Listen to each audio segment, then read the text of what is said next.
안녕하세요. 헤드헌터TV의 박규봉입니다.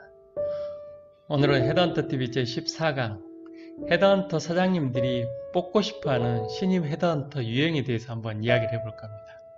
여러분, 헤드헌터를 하고 싶으십니까? 헤드헌터는 어떤 분이 잘할 수 있을까요? 결국은 헤드헌터 사장님들이 원하는 인재상이 결국은 잘하겠죠. 자, 한번 얘기를 해보겠습니다. 첫째, 학벌 좋은 사람이죠, 결국은. 일명 학벌 좋은 사람은 어떤 사람입니까? 학창 시절부터 목표와 꿈을 위해서 끊임없이 노력했던 사람들이지 않습니까? 그런 분들이 아무래도 사회에 나가서 좋은 위치를 차지하면서 인적 네트워크를 쌓았고 또 경험도 많기 때문에 그런 사람들을 누구나 선호하죠. 우리 취업할 때 다 그렇지 않습니까? 두 번째는 어떤 거겠습니까? 바로 대기업이랄지 중견기업 이상 근무했던 커리어를 가졌던 경력자를 원하겠죠. 왜냐하면 그런 분들이 와야 그런 분들이 자기 회사 오더를 가져올 수 있기 때문입니다. 왜냐하면 내가 대기업에서 근무를 했다. 그럼 어떻겠습니까? 제가 근무했던 회사 가서 그 회사 인사팀을 찾아가서 오더를 따기가 아무래도 편하겠죠. 그런 분들은 빨리 와서 헤드헌팅 시장에 들어와도 자기 오더를 좋은 양질의 오더를 가져올 수 있기 때문에 오래 정착을 할 수 있습니다. 아무래도 그러니까 서치펌 사장님들은 그런 분들을 선호하게 되겠죠. 또 세 번째는 어떤 사람이겠습니까? 아무래도 임원 출신들을 선호하겠죠. 왜 임원 출신을 선호할까요? 자, 이런 분들은 1%에 올라온 사람들입니다. 자기 근성과 목표의식이 강하고 성취욕이 뛰어난 사람들입니다. 안 그러겠습니까, 여러분? 자, 임원까지 올라간다는 것은 어떤 자리인가요, 임원은? 자, 임원은 아무나 되는 게 아니지 않습니까? 자, 임원이 됐다는 것은 또 어떤 의미입니까?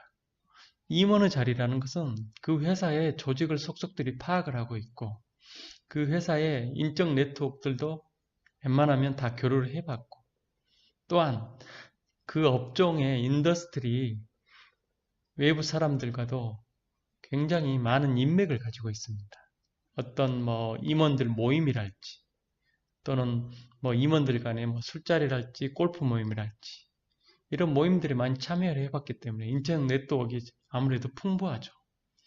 그리고 다양한 그런 인적 네트워크뿐만 아니라 이분들은 뭐 어떤 세미나를 할지 또는 어떤 학술, 뭐 어떤 뭐 행사, 뭐 인더스트리에 필요한 행사를 할지 뭐 이런 모임 같은 것도 많이 가봤겠죠. 아무래도 이런 분들이 오면은 서치펌 시장에 들어오면 굉장히 파괴력이 있는 사람들입니다. 뭐 같은 인더스트리 오더도 잘 따지만 또 그런 오더에 맞는 후보자 매칭도 아주 잘할 수 있겠죠.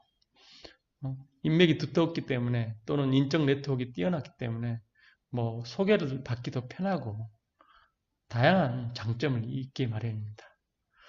그러면 네 번째는 어떤 사람일까요? 아무래도 우리 헤드헌터 일이란 게 어떤 마케팅 능력이 필요하지 않습니까? 또 후보자들하고 커뮤니케이션 능력도 필요하지 않습니까? 그렇다 보니까 영업직에 있던 사람들이 도움이 많이 됩니다. 왜냐하면 일단 마케팅을 하려면 두려움이 없어야 되지 않습니까? 어떤 스태프서만 있었던 사람들은 영업을 안 해봤기 때문에 어떤 콜드콜을 한다든지 후보자하고 커뮤니케이션 하기가 좀 애로점이 많이 있게 마련입니다.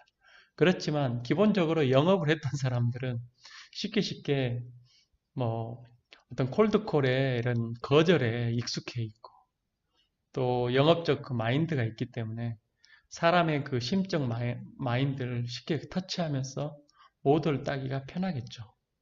그렇기 때문에 영업 출신들을 선호하게 되어 있습니다. 그리고 한 다섯 번째는 어떤 사람일까요? 아무래도 우리 업무가 HR 출신들하고 많이 상대하기 때문에 인사부서 근무 경력자를 선호하게 되겠죠. 인사부서 사람들은 또 HR 모임이라는 게 있지 않습니까? 그런 모임에 많이 참여도 해봤고 또 그 HR을 해봤기 때문에 아무래도 그 사람을 뽑는 스킬도 뛰어나고 사람 보는 능력도 뛰어나고 또 그 HR 간의 인맥 간의 교류가 있기 때문에 오더 따기도 편하지 않습니까?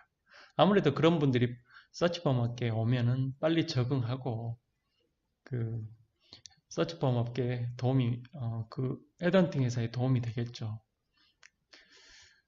물론 인사 출신들은 여러 가지 리스크가 또 많이 있습니다. 나중에 또 이 부분은 다르게 또 토의를 해봐야 되는데 저희가 인사 쪽에 출신들은 여러 가지 장점도 있지만 문제점도 많이 있기 때문에 이게는 양날의 칼이 될 수 있는 부분이 많습니다. 어쨌든 오늘은 그 부분은 논외로 하고 또 서치범 사장님들이 좋아하는 여섯 번째는 어떤 걸까요? 아무래도 절박한 사람입니다. 여러분 절박하다는 것은 어떤 의미일까요? 그만큼 자기가 무슨 목표가 생기면 맹렬하게 돌진하는 사람들이지 않습니까? 자, 우리 일이라는 게 뭐냐면 월급쟁이가 아닙니다. 한마디로 개인 사업이죠. 1인 사업이죠, 사실은.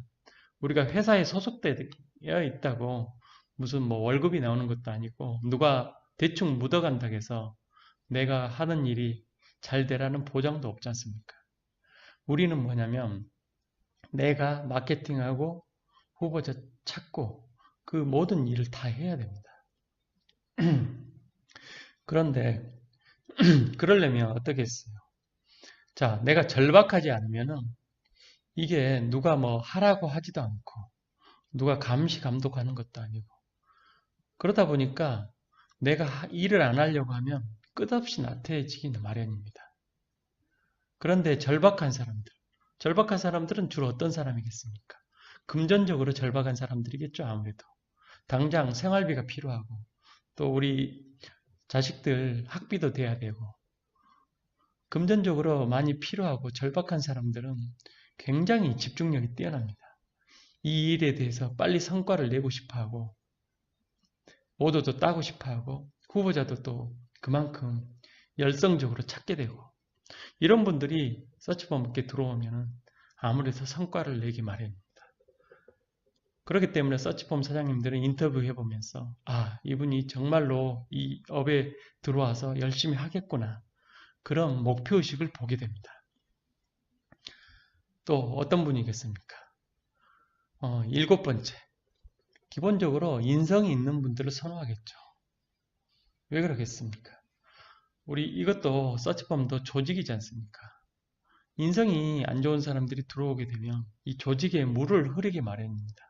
분위기를 묘하게 끌고 가죠, 사실은.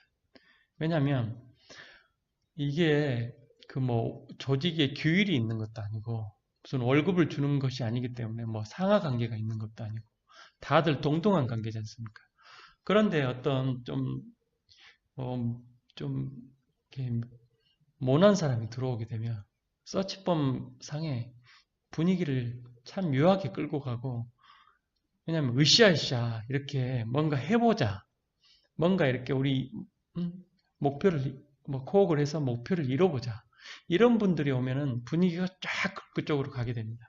그런데 자꾸 사내 불만을 얘기하고 어떤 사내 직원 간의 트러블을 일으키고 또 자꾸 어떤 불필요한 잡음을 일으키는 스타일이 있지 않습니까?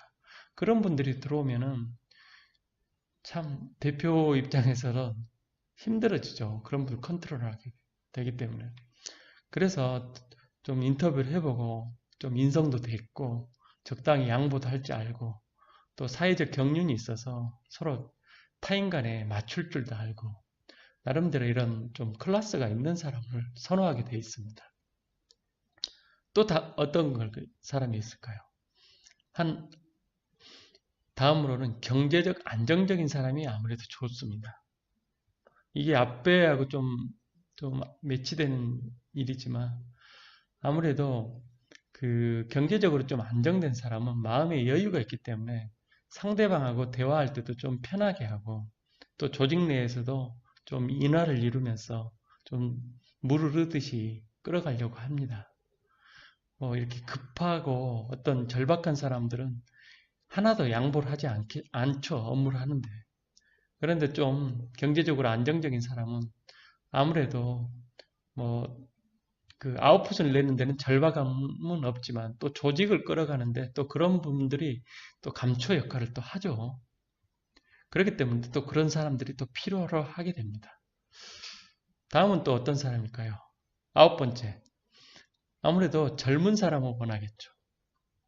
젊은 사람들은 그 인사팀하고 뭐 이렇게 커뮤니케이션 하기에도 좀 편하고 또 이렇게 쉽게 또 받아들이고 또 조직 내에서 또 활력소가 되기 때문에 좀 젊은 사람을 원하게 됩니다.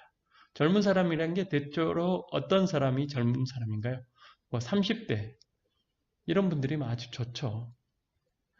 또 40대 뭐 초반에서 중반 사이도 어떻게 보면 서치범 업계에서는 젊은 사람일 수 있습니다.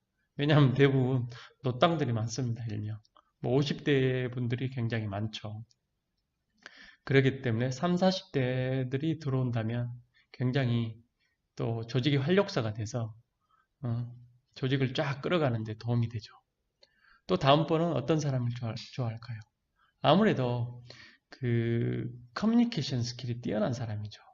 왜냐하면 아까도 말했듯이 후보자하고 커뮤니케이션도 해야 되고 인사팀하고도 일처리도 또 끌고 가야 되고 그렇기 때문에 뭐 커뮤니케이션 능력이랄지 말도 잘하는 사람이 필요로 합니다.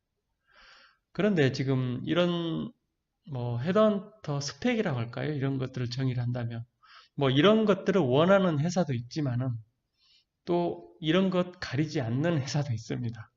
무슨 말이냐 하면은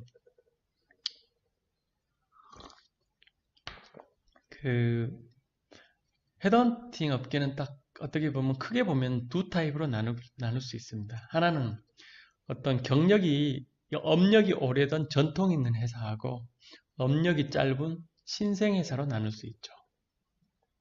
아무래도 업력이 많은 전통 있는 회사는 기본적으로 회사를 운영한 오랜 역사가 있기 때문에 헤드헌터를 채용하는 스킬이랄지 회사를 운영하는 스킬이랄지 어떤 안정적인 거래처랄지 이런 모든 면에서 잘 갖춰져 있는 회사겠죠. 그런 분들이 찾는 헤드헌터 유형은 지금 제가 앞에서 한 11가지를 설명했죠. 이런 사람들을 찾게 됩니다. 그런데 업력이 짧은 회사들은 어떨까요? 일단 그런 분들은 헤드헌터를 뽑기가 어렵기 때문에 이런 스펙을 가리지 않습니다. 일단 아주기만 하면 고마운 거죠. 그렇기 때문에 그런 데는 뭐 1억세 내면 아무래도 빨리 채용이 돼서 일을 하게 배우게 되기 마련입니다. 그렇다고 뭐 업력이 높은 회사에 가서 내가 성과를 많이 낸다. 뭐 신생회사에 가서 성과를 못 낸다. 이런 의미는 아닙니다. 왜냐하면 신생회사라도 하더라도 그 서치펌을 창업할 정도의 그런 헤드헌터라면은 그 굉장히 스킬이 뛰어난 사람입니다. 왜냐하면 매출도 뭐 한 1억 정도 끊어본 사람들이 창업을 하게 마련이거든요. 왜냐하면 기존 그런 업력이 있는 회사에서 헤드헌터를 하다가 나와서 대부분 창업을 하게 됩니다. 제가 전 강의에서 말했듯이 헤드헌터가 거의 2만 명 가까이 되고 서치펌이 2,000개 가까이 된다고 했지 않습니까?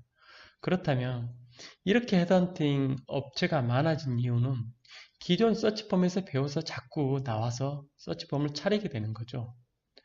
그 차리는 사람들이 그냥 차렸겠습니까? 대부분 본인들이 실력이 뛰어나고 나가서 승부에도 승산이 있기 때문에 나와서 대부분 서치펌을 차리겠죠. 그래서 그 헤드헌터 지망생들은 그런 분들의 스킬을 가까이서 빨리 배우면은 자기가 성공할 확률이 높죠. 그런 분들의 노하우를 쏙쏙 빼간다면 또 그런 분들의 노하우를 본인들이 실전에서 실전에서 부딪히게 된다면 아무래도 성공할 확률이 높습니다. 자, 큰 조직에 들어가면 어떨까요? 거기서는 이미 많은 사람들이 좋은 거래처는 다 선점해 있고 또 누가 잘 가르쳐주지도 않습니다. 왜냐하면 회사 대표는 많이 가르쳐줘요. 그런데 옆에 있는 동료들은 다 경쟁자지 않습니까? 그렇기 때문에 잘 가르쳐주지 않기 때문에 그 속에서 시간만 허비하고 고사될 위험성이 높은 거죠. 물론 나름대로 회사에 교육 스킬이 있다 해도 잘하는 사람 옆에서 직접 피부적으로 보고 느끼는 거하고 그냥 쭉 동료들 사이에 있는 것하고는 굉장히 갭이 있기 마련입니다.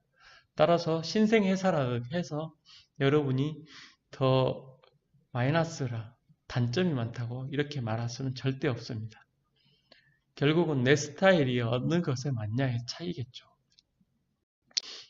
자, 오늘은 헤드헌터 사장님들이 뽑고 싶어하는 신입 헤드헌터 유형에 대해서 알아보았습니다. 자, 헤드헌터 지망생 여러분, 오늘 강의를 보시면서 어떤 생각이 드십니까? 헤드헌터를 하고 싶은데 나는 저기 해당이 안 되는데 어떡하지? 물론 걱정할 필요는 없습니다. 이거는 개인 사업이기, 헤드헌터란 직업은 개인 사업입니다. 한마디로 1인 사업입니다. 기존에 남들이 저렇게 했다고 해서 나라고 못할 게 없습니다. 왜냐면 이런 스펙이 안 좋다고 해서 사업에서 성공 못하는 사람 없지 않습니까? 결국은 들어와서 끊임없이 자기 개발하고 이 분야에 적응해서 성과를 내려고 노력한 사람은 더 잘합니다. 아무리 스펙이 좋더라도 어떤 열정과 성취욕과 목표의식이 없으면 금방 매너리즘에 빠지기 쉬운 직업이 또 헤드헌터라는 직업입니다. 따라서 내가 스펙이 안 좋고 사회 경험이 안 좋더라도 끊임없이 이렇게 배우고 내가 어떤 이 분야에서 성공하겠다는 열정을 가지고 있으면 결국은 그런 분들을 이기게 되어 있습니다. 자, 오늘은 여기서 마치도록 하겠습니다. 이상 헤드헌터 TV의 박기봉이었습니다. 감사합니다.